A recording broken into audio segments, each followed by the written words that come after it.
Went to Hamburger U, graduated with honors, came back, bought my first restaurant at King of Prussia, brought in Allegheny, bought 2 years later, brought in Diamond a year later. I'm rolling, man. It's the Doscinco Project. Money pouring in, clientele growing down. With your host, Doscinco. Let's go! What's up, everybody? You are now tuned in to the Doscinco Project, where we talk about business, finance, motivation, and mindset. I am here with a very special guest today. He is the owner and CEO of Joe Dan Enterprises, which owns and operates 6 McDonald's franchises in the Philadelphia area. Before his entrepreneurial journey, he taught as a chemistry teacher in a local high school. He then began to invest in real estate on the side and gradually transitioned to becoming a McDonald's franchise owner. At one particular time, he was known as the largest minority employer in Philadelphia. Please give it up for Dr. John A. Dawkins III. How you doing, my brother? With an intro like that, my brother, whoa, is that really me? That's you. That's you. I'm doing good. I'm doing good, man. And you know, just one small correction. Okay. Yep. The company, as you knew it, was Joe Dan Enterprises, which stood for John and Danielle. Oh, yeah. Okay. And my wife loves French literature. Absolutely. So it's supposed to be pronounced Jadon. But listen, but everybody said Joe Dan. But when we bought these last 2 stores, we transitioned to, and my daughter's my partner now. Okay. So now it's the Dawkins Management Group, I like that. LLC. Oh, yeah. I like that. Because we are partners now. Gotcha. Before we were separated, 2 separate companies. Okay. I was Joe Dan Enterprises, and she was Joe Dan Matalise. But now we combine the 2, and I'm very proud of that. That's awesome. She's a critical, vital partner now, and she's a second generation. Wow. And at some point she'll take over, but not before I'm ready. Okay. But at some point she'll take over. But it's the Dawkins Management Group LLC now. I like that. And it's primarily owning these 6 franchises. They're all under one umbrella now. Okay. And then we do have some real estate holdings. Nice. So it's a combination of everything falls under now the Dawkins Management Group. Gotcha. So we're proud of that. Very proud of that. Very proud of that. News to me. News to me. And if you guys notice, the reason why we are pretty far apart is because of COVID-19 and the whole social distancing. Yeah. So don't think we don't like each other. We do. We do. So I admire this brother. I admire this brother greatly. Thank you so much. Sure. I appreciate you. Well, listen, you know, obviously you've been a very successful entrepreneur, especially in the Philadelphia area, or just, you know, period in general, especially tackling the situation of owning multiple McDonald's franchises. But I want to take you back, you know, back into time. Describe your childhood. How did you grow up? Excellent point, Daryl. I'm the son of a Methodist minister. And it's interesting to point, my dad was 40 when I was born. Wow. Think about that. He's 40. My mother was 20. Okay. So when I was born and growing up, Dad was much older than me. Seasoned, Methodist minister, and kind of autocratic. Okay. Kind of kept a tight loose on us, a tight rope on us. I'm one of 7. I'm the oldest. And as I grew up, initially I resisted a lot of what my father taught me. I did. Okay. You know, I kind of wanted to do my own thing. Mm-hmm. But I will tell you that there was always something that kept me from going off the deep end. Maybe it was sitting in church and listening to his sermons. I can remember, Dad was 6'3" and a big, powerful man. And I can remember in his sermons, you will reap what you sow. And, you know, I'm thinking, okay, what did I do yesterday? Right. Am I really going to reap, you know? And I remember, what's done behind closed doors shall be made known on the mountaintop. And I'm thinking, did Dad know what I was doing at that party last night? Guilty, huh? Yeah, man. And it put some fear in you, but it also gave you a sense of consciousness that certain things you can't do, you shouldn't do. And not that I grew up perfect. I didn't, man. Right. But there were certain things I just could not do because of my upbringing. Gotcha. The drugs, the alcoholism. And again, I'm not saying I'm perfect, but there's... Right. I just couldn't go that way. The smoking, the profanity. Of course. And then in high school, I was a track star and played basketball. And it's interesting. The guys used to call me, that's the preacher's boy. He's the preacher's son. So there was a sense of... There was a protection behind it. Yeah, it was a sense of... And because of my height and my build, nobody messed with me. Of course. So, it was a sense of... Hey, he's a good guy. And then I was academically oriented, but I wasn't a nerd. Right. But, I was kind of cool, like, yeah, that's John. Yeah, he's a cool brother. He's not necessarily like us, not better. Yep. Because my father taught me, you're not better than anyone. You're not better than anyone. You might have some standards that maybe some others don't, but you're not better. He didn't rear me to think that I'm better than anybody, not at all. Gotcha. But my upbringing was more or less city boy. As a matter of fact, you were at 56 Vine, right here? Yep. I grew up 2 blocks from here. Oh, wow. In North Philly, we started out at 25th and Diamond. Okay. And then Dad moved us to West Philly, and I went to Overbrook High. And, hey, man, childhood was very church-oriented. Gotcha. Kept you grounded. Yeah, it kept me grounded. I mean, on Friday nights, man, I remember this. You'll love this. We won the high school public league championships at Overbrook, and I'm a star hurdler. And there was a big party that night, and I wanted to go to the party, but that was prayer meeting night when you went to Bible study and prayer meeting. And I'm like, wanted to talk to my dad. Well, Dad, we just won the public league championships. And you going to church, boy? I'm like. Man, but that when I look back on it, it helped ground me and make me who I am today. So my childhood was good. It was good. Okay. It was good. It was good. It was good. Dad again had a strong hand on us, but Mom was that compensating force. Mom was that being 20 years younger. And 20 years older than me, she kind of saw some things and kind of let me get away from some things and shielded me for some things. But childhood... She kept the balance. She kept the balance. The other thing I remember about my childhood being in church, Daryl, is I realized I had certain talents. I realized growing up in the church that I had the ability to mobilize teenagers my age to do things in the church, like a choir. I realized I had the talent to sing and had the talent to direct, the talent to write music. Oh, wow. So I enjoyed being in church and having 20, 30 people my age, a little older, a little younger, that I'm orchestrating them. I'm the architect of them singing. I'm the architect of bringing them together in the church to do things. I taught Sunday school. So I realized early on that I had the ability to talk to people, encourage people, counsel people, motivate people. And they kind of got excited about being in my presence. Wow. And I said, wait a minute. I kind of like this. Yeah. It wasn't an ego trip. Right. No, it wasn't an ego trip at all, but it was... This is a gift I have. That. And you noticed that? Were you self-aware of that early on? I was self-aware of that probably around 13, 14 years old. Oh, wow. Being in the church, yeah. It really manifested itself probably 19 through 26. Because I don't think you're aware of this. And my father pastored a very large church, 21st and Tasca, Zion AME Church. At that time, the church had about 1,500 members. Wow. And I directed an 80-voice choir. 80-voice choir. And I took that choir. It was called the Dawkins New Sound Choir. Okay. Named after my dad. And that choir stayed together for 15 years. The last 8 years, we became a professional ensemble. Okay. We made 3 CDs. Oh, wow. We were nominated for a Gospel Grammy. Didn't win it, but we were nominated for a Gospel Grammy. So there I was the director of the choir and the business manager. And we sung up and down the Eastern Seaboard.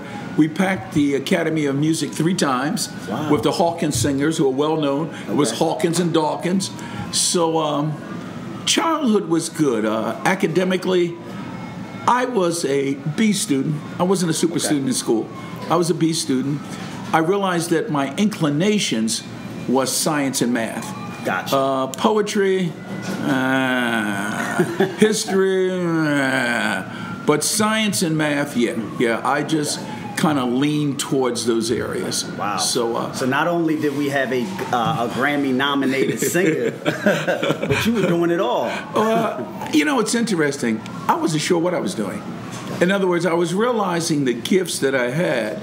Like I said, science and math. A lot of people said, algebra, it's just X and Y's. Right. But those X and Y's just meant something to me. I love the idea X plus Y equals, say, Z plus A. But I love solving that. Right. What does X really stand for? So you're a problem solver, basically. Yeah, exactly. Okay. As my wife often says, you're highly analytical and a problem solver.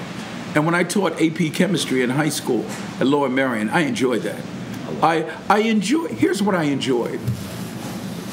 And people, whoever's listening to this, when you realize you have a gift, a talent, and whoever your superior being is, whoever your God is, someone instilled that in you. Someone gave that to you. It was given to you from birth, maybe the genes of mom and dad.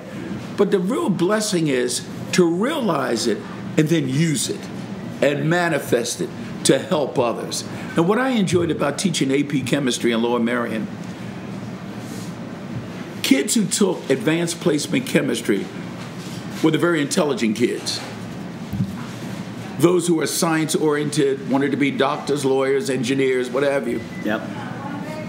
But when it came in my class in September, regardless of their intellect, Yep. they still needed an architect to teach them physical chemistry. Gotcha. That's what I enjoy. Regardless of your aptitude and how bright you are, someone had to disseminate that knowledge. And I really, really enjoyed that. I did. Because you had these kids grasping, what is he going to say next? Right. What is the molecular structure? What does that mean? Atomic theory, what does that mean? Stoichiometry. Right. Yeah. And I enjoyed being that architect of disseminating information that was abstract, but I made it real. Gotcha. That's fun. That's awesome. Fun. That's fun. So when did you have, so with all of that being said, when did you have the entrepreneurial bug to want to go out on your own and actually be your own boss? Because you were a high school, chemistry teacher. What made you want to transition out of that? Here's what happened. I don't tell this story often, but you're a dear friend and I will. I enjoyed teaching. I did. I enjoyed teaching. I taught, I think about 13 years. I believe I was in my early 30s. I had been teaching probably 12 years. And there was a contract dispute with the union and the school district. Okay. And when the contract dispute was settled, I, being a 12-year tenured teacher with a master's plus 15, the raise that I got was less than beginning teachers. Oh, wow. Beginning teachers got a 5% bump. Those in the middle, I think, got maybe an 8% bump. And here I was at the top of the salary track after 12 years, master plus 15. I got a 2% bump. Wow. And that, I guess I said to myself, something's wrong with that equation. Right. Beginning teachers got a 5%. Right. Those in the middle got an 8. But because I'm at the top, I get a 2. It didn't set with me well. Right. And it created this entrepreneurial bug. Now, let me say this. I had it before. Okay. Because when I first started teaching, my wife and I went into the real estate business. Okay. We started buying residential real estate. And I tell you what's interesting, and I think this is good for some people who might be listening to this. My wife and I got married, and she made twice as much money as I did. As a school teacher. You're not paid as much. No. And she was in government, working for Arco Chemical, and she was a manager. And she made twice what I did, and we had no kids. Okay. So I said to her, look, babe, let's live on my salary. And we had just bought a house. But let's take what you make and invest it. So we started buying in Mount Airy, West Oak Lane, duplexes. Okay. And we bought a series of duplexes. And the goal was, let one rent, pay all expenses of the rent, is profit. And I never forget this guy. He's not living now, Stuart Davis. Jewish guy, really nice guy. He looked at me and he said, "You're a young, black, well, African-American then, entrepreneur. You're buying these duplexes. Let me help you step up your game. Oh, wow. Look at some quadruplexes, 4. Okay. Now, let's look at a 15 apartment unit, okay? Now let's look at a 21. Let's look at a 40. And let me show you how you can take, they call them wraparound mortgages. Yep. Let's see how you can take this cluster and the equity that you have and don't put out any money, but use that to buy this one and this one and this one. And we got to the point where I had about 150 units. Wow. Yeah, apartment units. Okay. In several buildings. Some were duplexes, quadruplexes, 9 units, 15 units, 20 units, 40 unit buildings. And life was good. Absolutely. I'm teaching, married with 2 kids, real estate business. But after I tell you that story about the raise, not getting an appreciable raise, that didn't sit well with me. Of course. And here's what was the icing on the cake. When I started teaching chemistry, there was an older gentleman there, Mr. Harold Ferguson. He had been teaching, when I joined Lower Merion, Harrington High School in the Lower Merion School District, he had been there 30-some years. Okay. While I was there, he retired. And I had been teaching 10 years, he retired. I went to his retirement dinner. Now I'm 30-some years old. He's retiring. Yep. Superintendent didn't show up. The principal of the school didn't show up. Only about 3 teachers showed up. A counselor. They gave him a silver bowl, a watch, and a stencil of the school. This guy he wrote the lab book, co-authored the textbook, and he taught science programs in China, Korea. Wow. I was in awe of him. So he did all of this in his career. And I'm not knocking education. Don't misunderstand me. Right. But what it said to me was, I'm equipped to do something else. Mm-hmm. I'm equipped, and it made me want to be my own boss. That's what it did. And and that was in your 30s, right? I was 32. I was about 28, 29, yeah. Because I bought my first McDonald's in my early 30s. So something inside of me said, I don't want someone else or a school board to define me. Right. And let me just say this. Everyone can't be an entrepreneur. To be an entrepreneur, and not that I'm so great, but it's a risk. It is. It's a big risk, man. And you'll get into that in a later question. What I'm saying is, it's okay to work for a company, an organization, a large municipality that defines your wage, your hours, your vacations, your bonuses. Nothing's wrong with that. Right. Because that's a security blanket. Absolutely. When you're an entrepreneur, you don't have that. Yeah. You don't have a 401k. You've got to make a 401k. There you go. Yeah. You might not get vacations. But I wanted to take that risk for my family. I wanted a legacy. Right. Yeah, I wanted to say, okay, let me try this. Because I live by this motto, and I adopted it early on. There is no failure in John Dawkins. That's not cocky. That's confidence. Confidence, absolutely. It's not cocky. It's also mindset. It's a mindset. Mm-hmm. I will not fail. Now, I might not be successful in everything I do, but I won't fail. Because I define failure as an unexpected outcome, an undesired result. Okay, this didn't work out. Okay. Now, what failure allows me to do is, if it's an undesired outcome, right, an undesired result, it now says, okay, that didn't work. Why? Let me reconstruct myself. Let me redefine what I want to do. Let me restructure the strategy. Let me go to another business plan. Let me see where the loopholes were. Let me see where I made a mistake. So that the next time around, hey, Oh, I got it. Seriously, I'm in there. Right. So, and that was my mindset. I will tell you this. Remember I said my dad was 40 years older than me? Yep. When I'm ready to go into McDonald's, I'm 30. Okay. 35. Dad is 75. Here's the conversation my dad had with me. 35, 75. Son, what are you about to do? I said, Dad, I'm about to retire from teaching, and I'm about to pull out my contributions to the retirement system, and I'm about to apply that to a McDonald's franchise.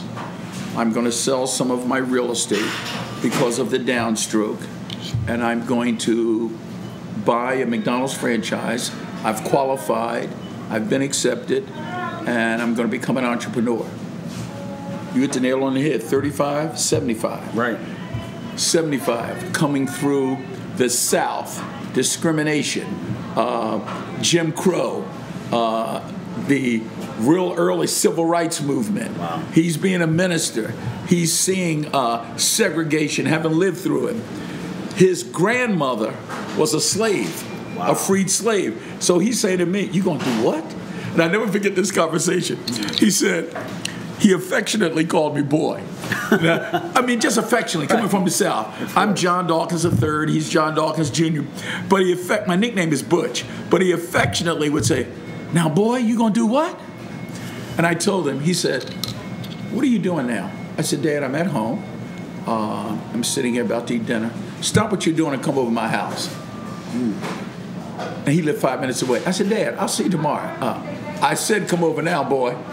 So being obedient, man, I drive over, Daryl. You'll love this, man. And when I walk in the house, he says, how you doing, son? Son. Yep. I said, I'm doing good, Dad. What's up, man? He said, sit there. I said, okay. Now tell me what you're going to do again. So I told him. He took my hands, and he said, let's pray. And you'll love this prayer. I never forgot it. God, oh Lord, I don't know what's happened to my son. He bumped his head. He's been teaching for 12 or 15 years. He's at the top of the salary track. He only got another 15 years to go and he can retire. He's making good money, and he's got a wife and 2 kids. He's got a nice house. He's got 2 cars. Oh, God, help him. The point is, he had no concept of business and no concept of taking a risk, because for him, I was in a secure position. Gotcha. Hey, I teach. You know, I got a salary, a guaranteed salary. I've got a real estate business that brings in a nice piece of change. Right. I'm married. I got 2 kids. I own my house. I've got 2 cars.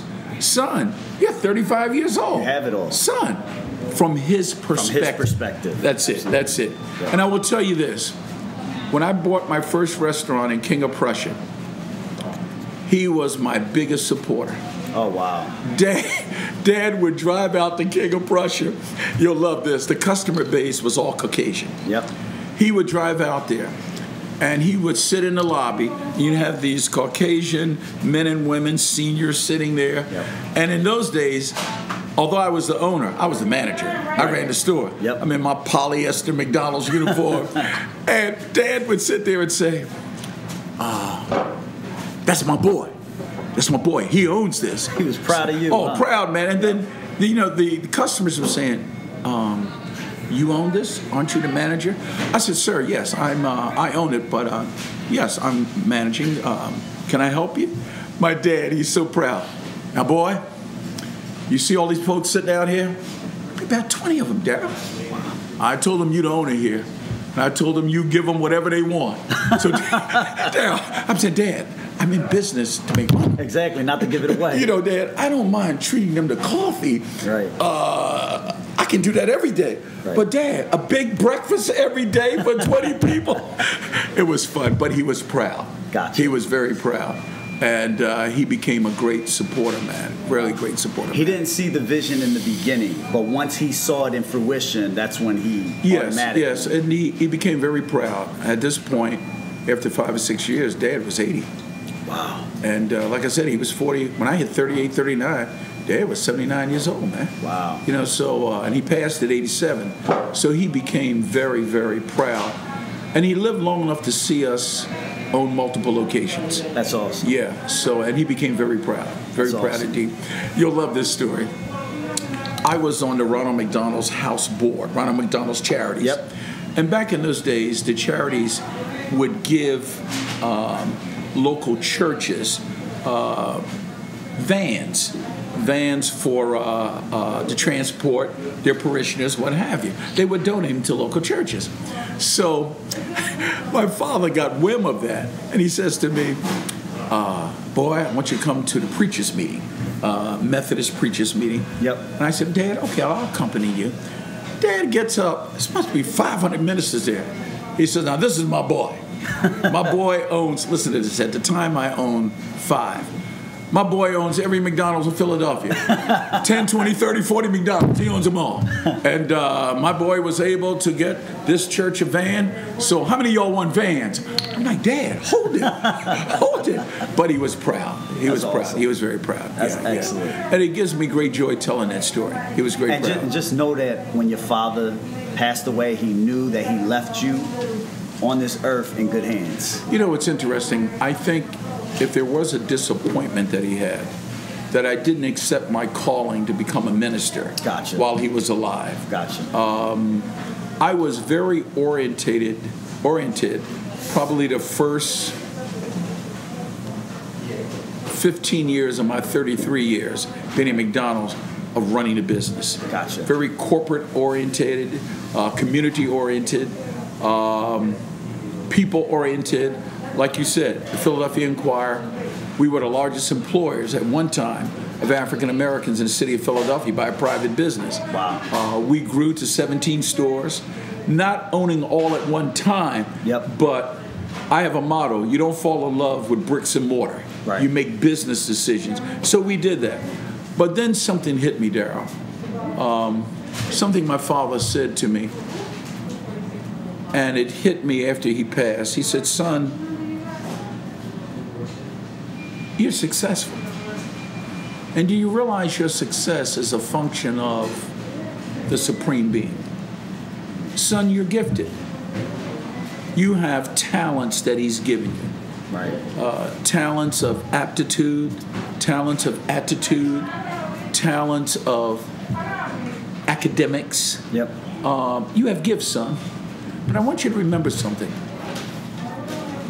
Regardless of how far you rise in corporate America, McDonald's, Yep. and being a community leader with politicians, regardless how high you rise, son, there's a greater calling on your life. And that went in one ear. It didn't come out, but it's lingered back here somewhere. And I reached a point, Darryl, where, especially when we had 9 stores and things were going well, I didn't feel satisfied anymore. Gotcha. I didn't. I felt there was something else for me to do. There was something else. I still love McDonald's. Right. But I didn't feel I was reaching all of those I could reach. Gotcha. And I remember what my father, his saying started to come to life. Gotcha. When all else fails, son, you can depend on God. Son, when you have trials and tribulations in your life, and even when your friends and your loved ones might not understand and might not be there for you, son, there's a God who loves you. Yep. There's a God who you can pray to. There's a God who will hear, see, and relieve you of your struggles and burdens. And that it became paramount in my life. Gotcha. And it possessed me. And that's why I went back. I already had 4 degrees. I went back and got a master's in divinity. Okay. And then went back through and got a doctorate in divinity. Wow. And I appreciate you calling me doc. Yeah, that's it's an earned doctorate. I didn't go online and pay $59.95. Right. I took 3 years, but I feel like I'm fulfilling a vision Dad had for me, and a dream that he saw that I didn't see. Gotcha. I feel that now. And now I really enjoy it. I understand what it means. Let your light so shine that men and women will see your good works and glorify God through you. Absolutely. And that's the kind of life I'm living now, man. I mean, we just reopened this store with 125 people from the neighborhood. Wow. And I want them to see that a black man owns this, number one. Absolutely. Black lives do matter. Mm-hmm. I'm giving back to the neighborhood, and I'm a man of God. Yep. I'm a man of faith. Absolutely. Faith is what got me here. And one thing that I can say that I really admire about you, all of your McDonald's locations that I've been to, they are very orderly, they are very clean, very structured. Your staff are amazing with regards to the service, and it's all attributed to your leadership. Here's what's interesting. Reaganomics. One thing that I remember he said, he says, let my philosophies trickle down. And he talked about the trickle-down effect. I'm the president, but it has to trickle down through Congress, through government, through... And that's how I feel. I like that. Let my attitude, let the Dawkinism, let what I stand for trickle down through my DO, who's my sister, Pat. Let it trickle down through my partner, Danielle. Let it trickle down to my supervisors. Let it trickle down to my store managers.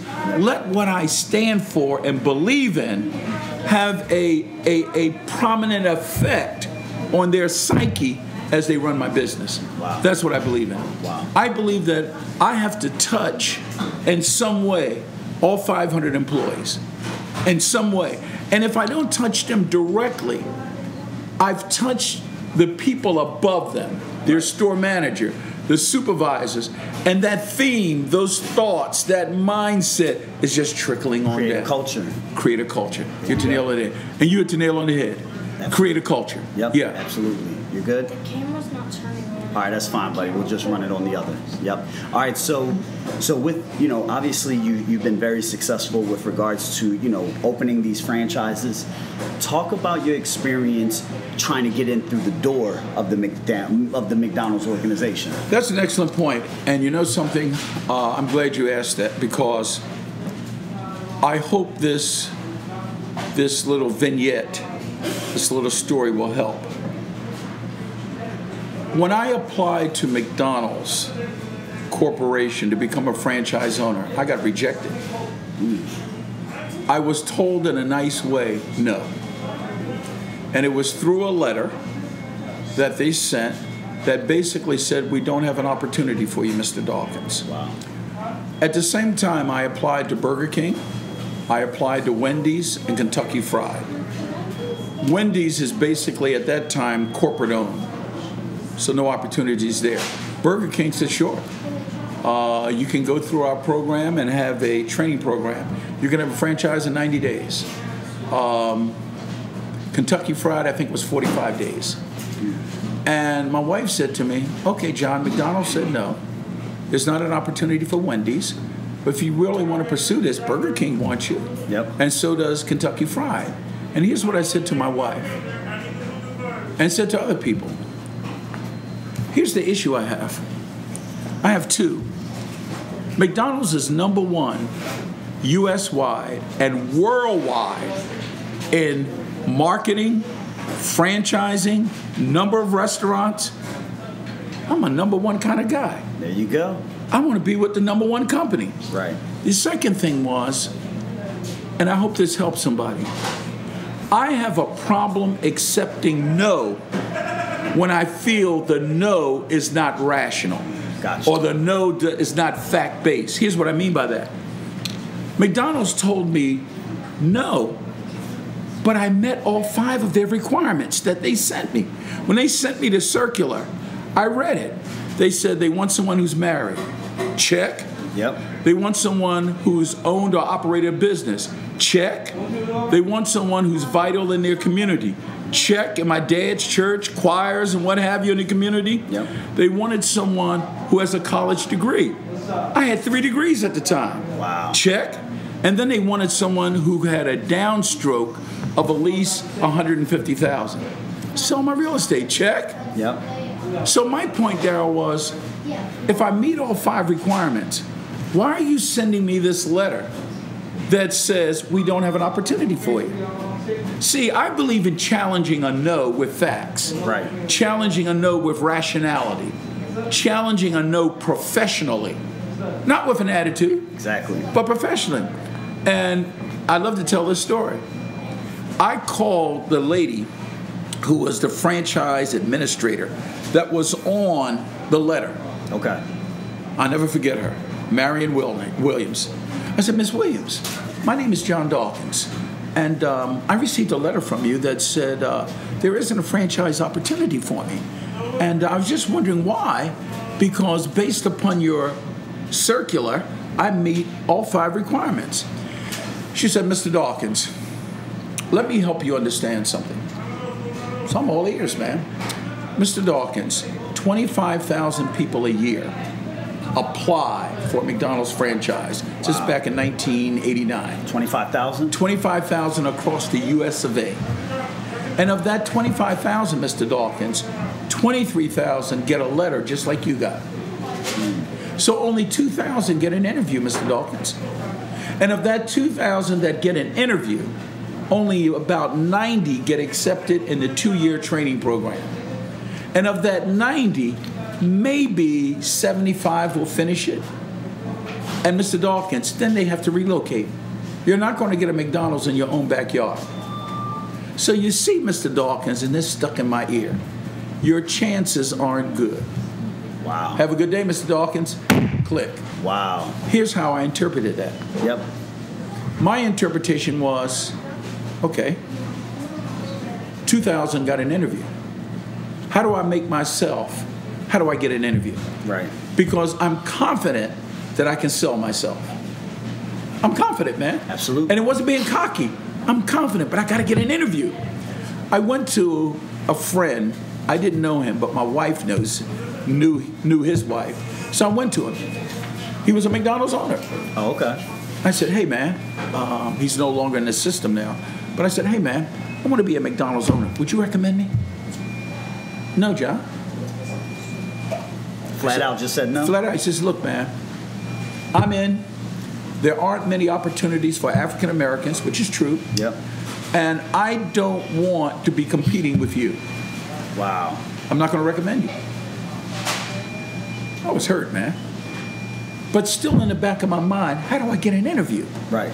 How do I take my chances from 25,000 down to 2? When I was talking to Marion Williams, she made a mistake. She told me who her boss was. She mentioned his name. It's a true story, man. I got his number, and I called him. I said, Mr. Miller, my name is John Dawkins. I've talked to Marion Williams, your associate, and I was just wondering, I believe I'm qualified, but I received a letter saying that I wasn't. Would you mind reviewing my application again? Listen to this. Mr. Dawkins, there are 5 Marion Williams throughout the U.S. of A. I have a staff. She happens to work on the applications from the Eastern Seaboard. Yep. East Seaboard.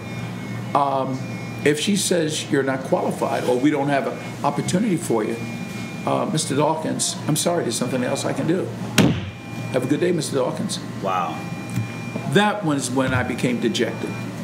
That's when I felt real rejection.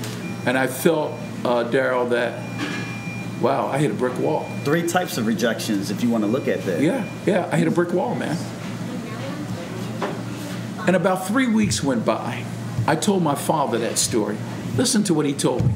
He's got to be 80 years old now, 79, 80. He says, son, you're angry. You're disappointed. Son, turn your anger into something positive. Went in one ear, didn't totally come out, but I'm like, Dad, don't philosophize with me now, man. Don't give me some Christian idiom, man.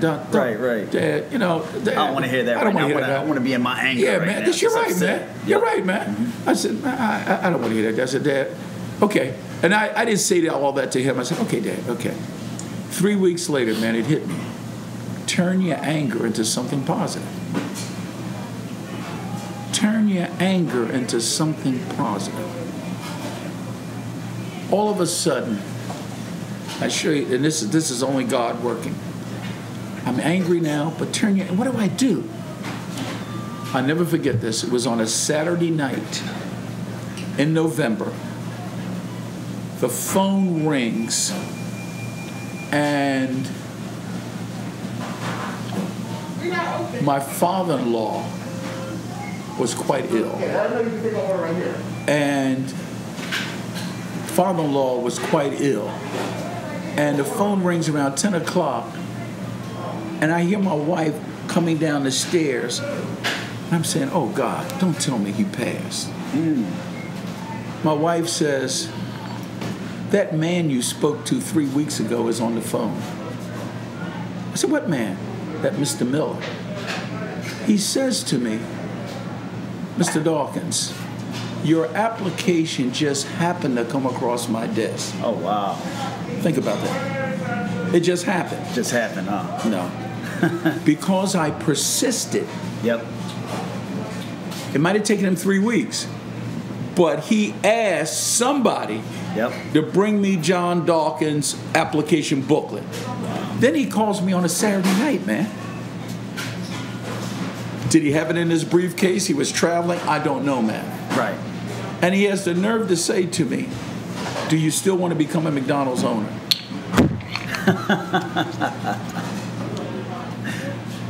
I'm very polite. I said, yes, I do, Mr. Miller.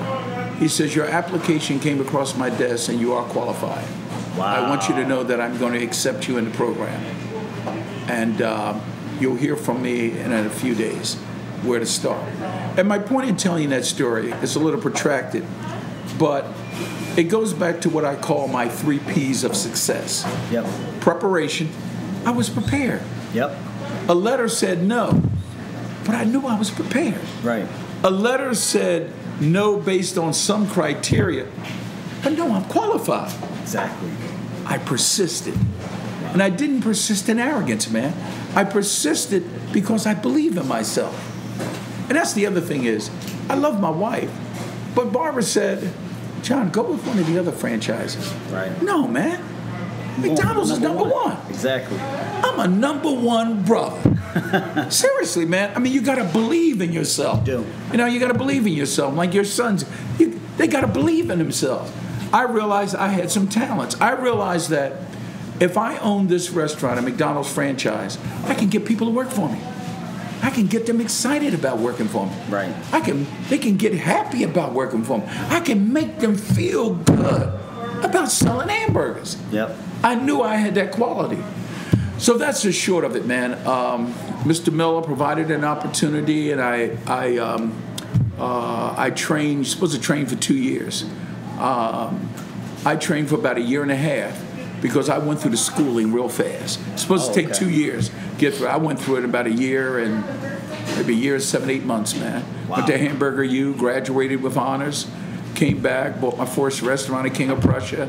Brought in Allegheny, bought 2 years later, brought in Diamond 1 year later. I'm rolling, man. Wow. I'm rolling, yeah. So from that one location that you were given in King of Prussia, how were you able to acquire the second, third, fourth location? Well, here's what McDonald's does.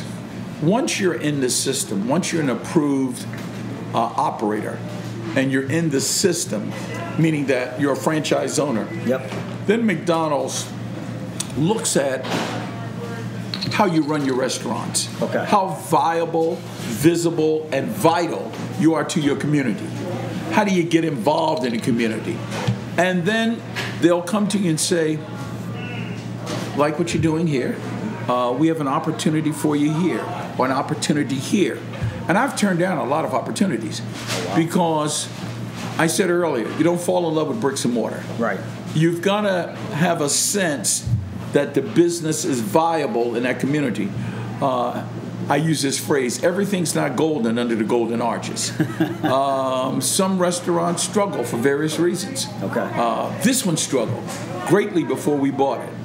But when we bought it, we brought a different attitude.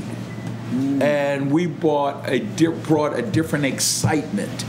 And a emphasis on people. An emphasis on the community. Hey, I'm you. You look like me, I look like you. we can do this. Yep.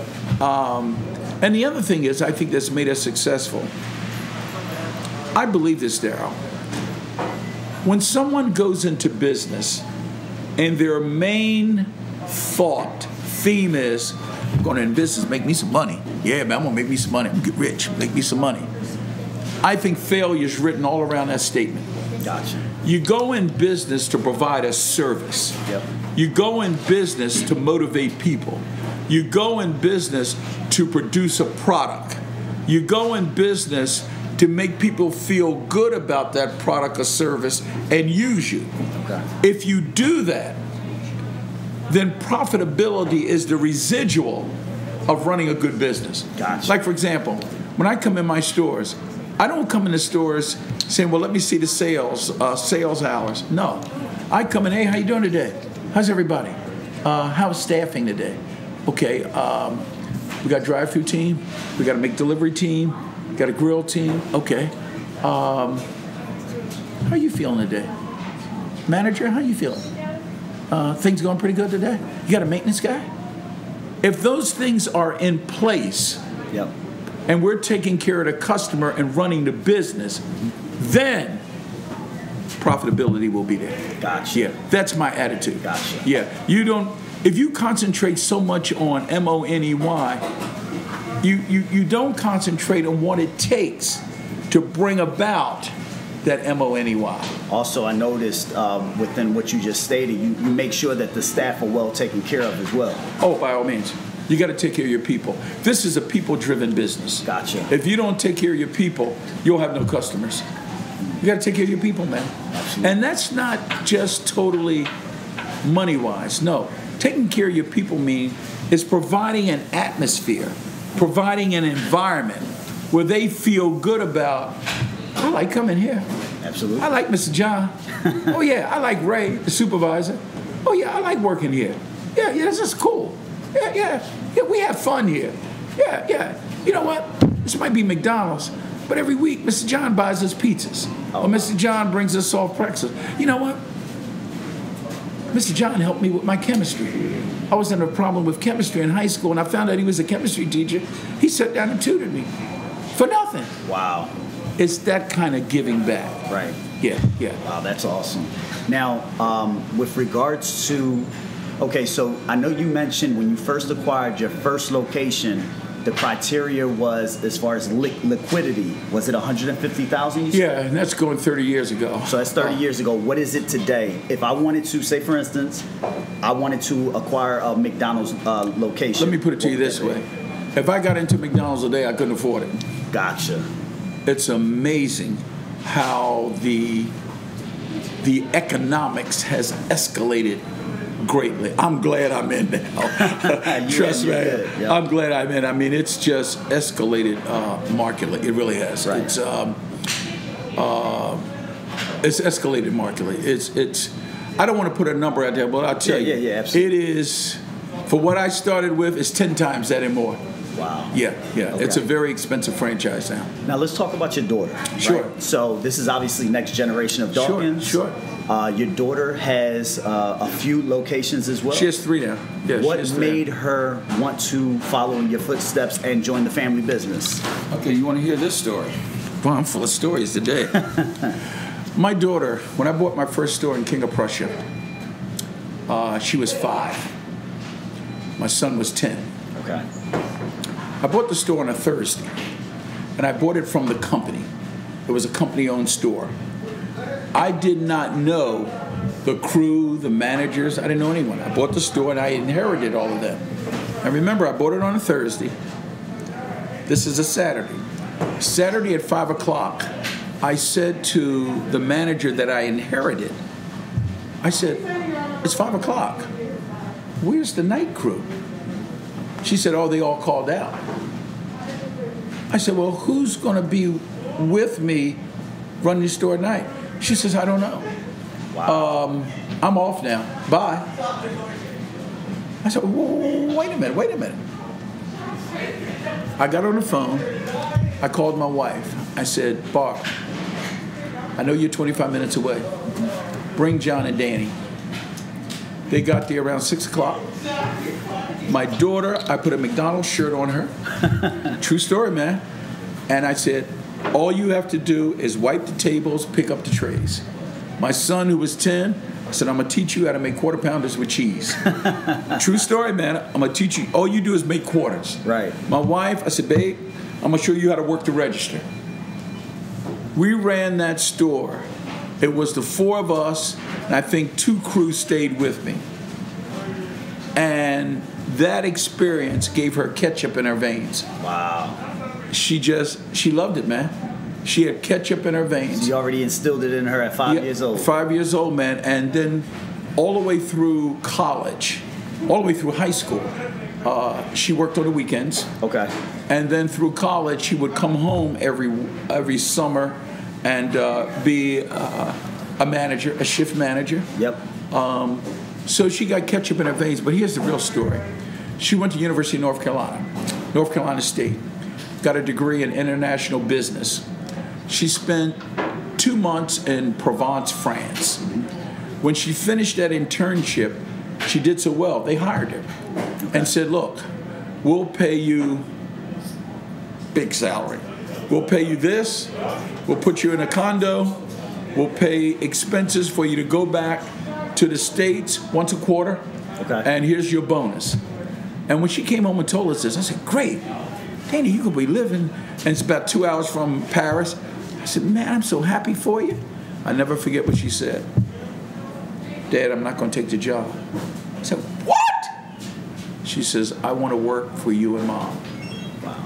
I've got ketchup in my veins, and I hope at some point, Dad, you'll feel that I'm worthy to become an owner.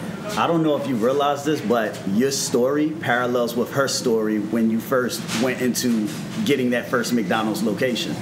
You told your father, she told you. That's a good point. I never looked at it that way. Very good, yeah. She said, and my wife was really upset because my wife had this idea, I'll get a condo in Paris, and then I'll go to Paris every other week, and Danny can come from Provence to Paris. We can spend the weekend. I said, I don't know. It don't work that way, baby. But no, that's a very good point. That's a salient point. I never looked at it that way. Parallels. It is parallel, man. And she said, Dad, I said, Danny, I can't pay you half of what they're paying you, Danny. Right. She said, it's okay, Dad. I said, but Danny, as on a management track to go to HU, you got to start at the bottom. You got to start mopping floors. You got to start learning all the criteria for how much soap do you put in the water, picking up the parking lot. She said, Dad, no problem. In 2 years, she finished all the requirements to go to HU.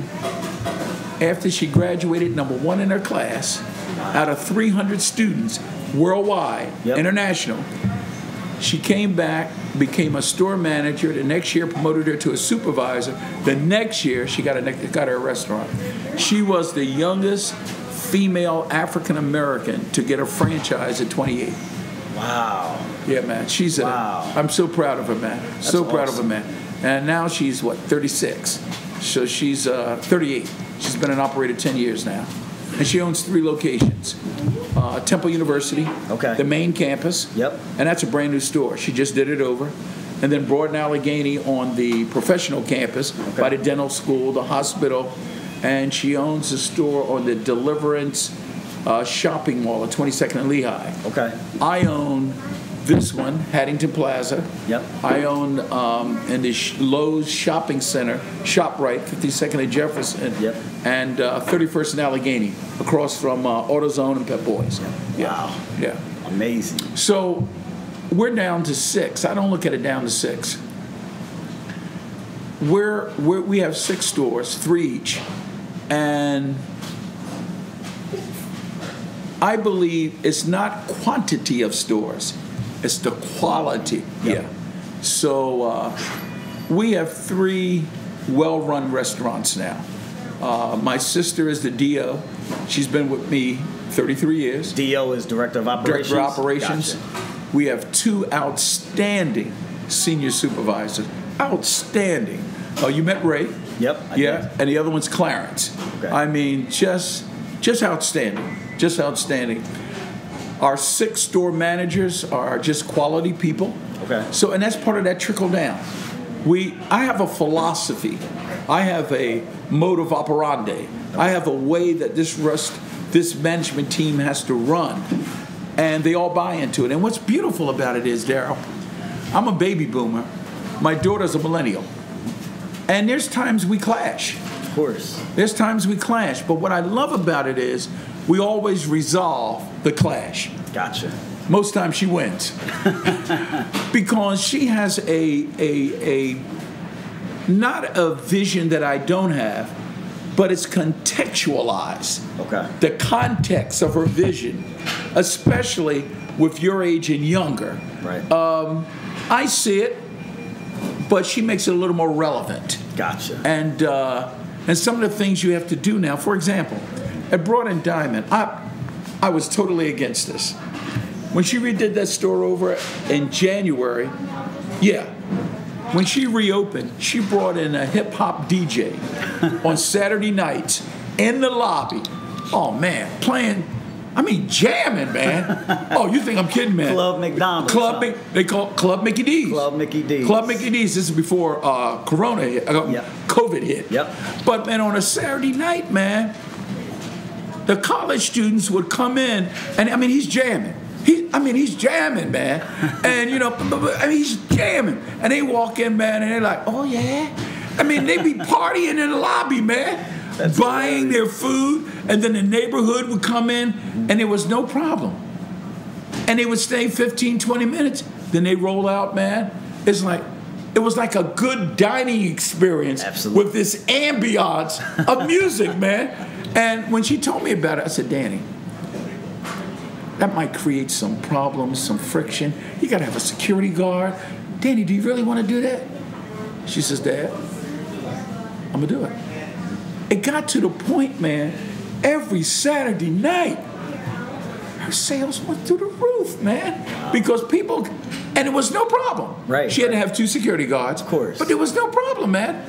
And when COVID hit, we had to take it out, but. Of course. Amazing, man. But that's an insight I didn't have. Gotcha.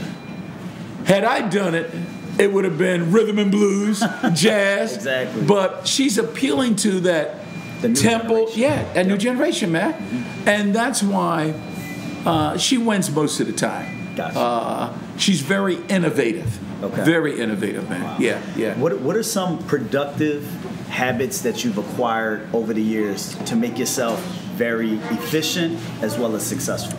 Listening. Okay. Listening and observing before you make a judgment. Okay.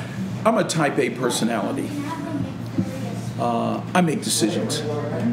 I take charge. I would tell you, with my daughter as being my partner, and over the years, I've come to the point that let me listen a little more. Okay. Let me digest a little more. Let me internalize a little more. Let me wait on my decision making. Let me converse with someone who perhaps has dealt with this situation. Let me sit back and give a little more responsibility to someone, yet holding them accountable. And a prime example of that is Ray, who you met. Yep. A prime example, this store, he opened this store. Oh, wow. Under normal circumstances, I would have been the one dealing with the construction people and all the vendors. Yep. But I realized he has an expertise, he has an intelligence, and I don't know if he knows it or not, he acts a lot like me sometimes. And he gets the job done. Gotcha. And that's what a true leader does. Seriously. A true leader puts people in place to function efficiently, observes them, directs them, corrects them, but then holds them accountable. Of course. But let them run with it, man. Gotcha. And that's where I am now. Okay. That's where I'm now. After my 33 years, it's okay, Ray. You got this. Yep. It's okay, Clarence. You got this. Mm-hmm. Hey, sis. My sister pushes back on me all the time. All right, sis. And it's not that I'm being threatened. Of course. It's not that I'm least effective. But when it's their decision, they take ownership of it. Take initiative. There you go, man. Absolutely. Okay. I mean, they take ownership. When it's their decision, there's ownership, man. And the accountability is there. If they're going to take ownership, you can hold them accountable, man. There you go. So I enjoy being the owner now. I do. Not that I didn't before, but I really enjoy being the architect of the big umbrella. And under this umbrella, DOs, senior supervisor, 6 store managers, I kind of enjoy that now. Gotcha. I really, a little more so than I did before. That's awesome. Yeah. Describe your morning routine. 4 days a week, I'm up at 7:30 with my trainer. Okay. I've had this trainer for 5 years. And he kicks my butt for a good hour. I enjoy it. Yep. And I mean, he kicks my butt. But it's fun. It's fun. And it's at my house. One of the rooms I've converted to a little small gym. Okay. So, workout room. So that's, I usually wake up around 6:15. Okay. Meditate. Yep. Downstairs around 7:30. He rolls up. 7:30, 8:30. 8:30, my sister has already sent me the activity for the previous day. Okay. McDelivery orders, Uber, Grubhub, sales, labor. So I'll look at all the reports. Okay. If I see some idiosyncrasies or I see some issues, I'll text, "Hey sis, what happened here? Da da da da da da da." Yep. Get some fruit, yogurt. I'm not a big breakfast person. Okay. And then I determine, okay, it's time for me to roll out. And it depends whether I have meetings at 10, 9:30, 10, or what have you. I'll go there. But if not, I'll call Ray. Ray, what you doing today? He says, well, I'm at this store, that store. See you in a half an hour. Okay. Hang out with one of the supervisors. Or I'll pull up to a store and go through the drive-thru and see what kind of experience I get. Okay. And that's important. Absolutely. I try to disguise myself, either with a baseball cap or sunglasses. Undercover boss. Undercover boss, seriously. Absolutely. See what I get. I will say 8 out of 10 times is a good visit. That's good. But a couple of times when it's not, hey, Ray, I just went through your drive-thru at the store. What's going on? Right. That tends to be it. I used to stay out 10, 11, 12 o'clock at night. Okay. But now I tend to 6, 7, I'm rolling in, something like that, because they got it. They got it. Absolutely. And you trust your staff that they have it. I trust it. I call them the big three. My sister, Ray, and Clarence. I trust them impeccable. That's awesome. They're the big three. Okay. They're the big three. And then my daughter. We have conversations, and I get on her nerves. And I can tell when I do. She's short and quick with me, and never hangs up. That's respectful. Yep. And then an hour later, hey, Dad, I was thinking about it. Maybe we'll try it your way this time. Okay. Well, that's good. And I'll say, you know what, Danny? I think we'll do it your way this time. Gotcha. Are you serious, Dad? Yeah, I thought about it. We'll do it your way this time. Okay. Yeah. Well, that's good. So you guys have an understanding. We have a great understanding, man. I trust her. I trust her. That's a key word. I trust her impeccably. That's awesome. I trust her. Yeah. I trust her decisions. That's the other thing. When you hire people and put them in key positions, you got to trust them. Absolutely. There's nothing that supersedes trust. They've got to bring honesty and integrity, and you've got to trust. Gotcha. And that trust is accountability. Gotcha. Hold them accountable, man. What are some books that you've read throughout the years that you felt as though have brought value to your business? You know something, that's a good question, and I Don't Sweat the Small Stuff. I forget who the author is. Okay. A small paperback, but don't sweat the small stuff. Another one is, I'm trying to remember the author, How to Manage, and I can get you the author, I just don't think, How to Manage People. What do you need to manage people? And then there's another one that talks about successful people. Reggie Lewis. That's when I think he ran Pillsbury. And why do Why Do White Guys Have All the Fun? Oh, Reginald Lewis. Yes. I believe so. Yeah, yep. Good book. I tell you what's really interesting to me, once I got my doctorate degree, the biblical stories, the biblical narratives, they really are life stories. It's the stories in the Old Testament of the Israelites. Yep. But they were human beings. They were human beings that went through trials and tribulations. They turned away from Yahweh. Yep. He brought them back. He showed their love. But I find in those narratives ways to handle today's situations. Gotcha. So that's a lot of the Bible, especially preparing sermons. Well, they say a lot of self-help books, as far as the lessons learned, were taken out of the Bible. Oh, so question, man. Especially the book of Proverbs. Well, you hit the nail on the head. I think probably the book of Proverbs, the wisdom of Solomon. Yep. And if you look at Solomon's history, being the son of David, and how he came about, because his father fornicated, was an adulterer. Right. Yet what did God say? He's a man after my own heart, because he always repented. Absolutely. You know, and he paid the price. Mm-hmm. David paid the price. So did Solomon. Yep. But those are life stories. Stories that when you are involved in habits that are injurious to this human body, you pay a toll. That's it. Drugs, alcoholism, dissipating, staying up all night. It's going to take a toll. Fornicating, it's going to take a toll on you. Yeah. That's all biblical, man. Absolutely. So, yeah, and I'm trying to think of, I don't know why I'm drawing a blank right now. It's another one I just picked up. I'm drawing a blank, but something my father taught me. And my father was an avid reader. He says, son, when you read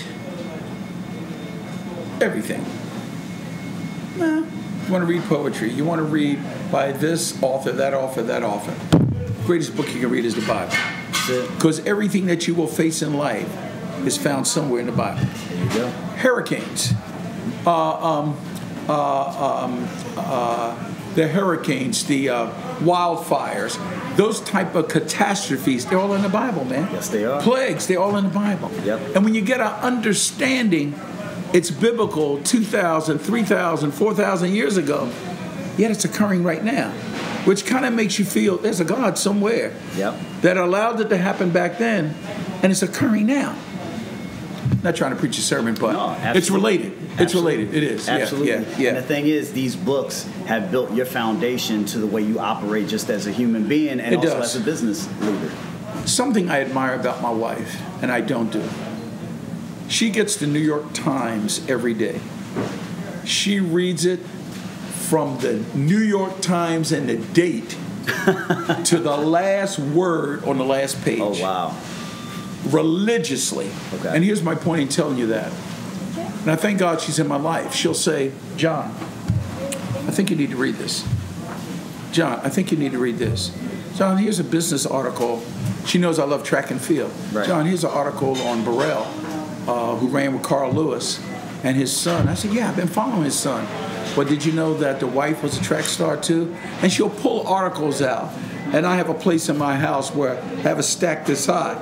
But I'll keep them there, and then I'll take a day, 3 or 4 hours. Let me read this one, this one, this one, this. Yep. So she helps, prepares me. Like when I prepare sermons, she'll say, John, I write a manuscript for all my sermons, but I don't use it when I preach. Right. But she says, maybe you want to use some more contemporary examples. Maybe you want to use this example, John. Maybe you want to use. So it's good to have people around you that are in concert with, have a sense of what you're doing. Absolutely. And can assist you. That's awesome. Yeah. I think this is the last question right here. Sure, man. But if you can stare at your 20-year-old self, what would you tell that person that will put them on that path to success? Knowing what I know now. Patience. Perseverance, Never give up. Stay focused. Embrace difficulties. Embrace the challenges. Embrace the naysayers. Embrace the difficult situations.